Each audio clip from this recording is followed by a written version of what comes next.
સુરતના સરથાણા નેચર પાર્કમાં શિયાળાની શરૂઆત થતાં જ પ્રાણીઓને ઠંડીથી બચવા હીટર મુકાયા છે। સુરત શહેરના સારોલી વિસ્તારમાં આવેલી રાજ ટેક્સટાઇલ માર્કેટમાં બુધવારની સવારે અચાનક આગ ભભૂકી ઉઠતા સમગ્ર વિસ્તારમાં ભય અને અફરાતફરીનો માહોલ સર્જાયો હતો। માર્કેટની બિલ્ડિંગમાં ઘાટો ધુમાડો નીકળવા લાગતા વેપારીઓ અને કામદારો તાત્કાલિક બહાર દોડી આવ્યા હતા, જેને કારણે મોટી જાનહાનિ થઈ ગઈ હતી। તો ઘટનાને અંગે જાણ થતાં જ ફાયર વિભાગ સક્રિય બન્યો હતો અને 4 જુદા ફાયર સ્ટેશનમાંથી કુલ 15 ફાયર ફાઇટર ગાડીઓ સ્થળ પર પહોંચી ગઈ હતી। આગ બિલ્ડિંગના 11મા માળે લાગી હતી, જ્યાં કપડાના ગોદામ અને વિવિધ વેપારીઓ ઓફિસમાં આવેલી છે।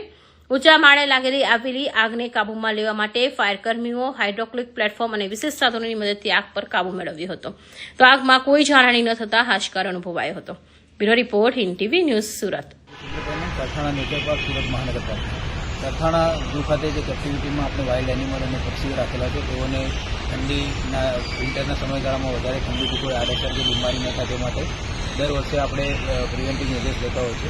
એ જ પ્રમાણે આ વર્ષે પણ આપણે જે હરણના કેસ છે એમાં ઓપન એરમાં તાપણી કરવામાં આવે છે અને વાઘ, સિંહ, દીપડા, રીંછના જે નાઇટ શેલ્ટર છે એમાં રાત્રિ દરમિયાન 1000 વોટના હીટર લગાવી અને જે નાઇટ શેલ્ટરનું તાપમાન છે એને વામ રાખવાની પ્રયત્ન કરવામાં આવે છે। આ સિવાય જે પક્ષીના પાંજરા છે એ તમામ પિંજરામાં નાઇટ અવર્સમાં 100 વોટના લેમ્પ ચલાવી અને ઉકાળું વાતાવરણ ક્રિએટ કરવાનો પ્રયાસ કરવામાં આવે છે।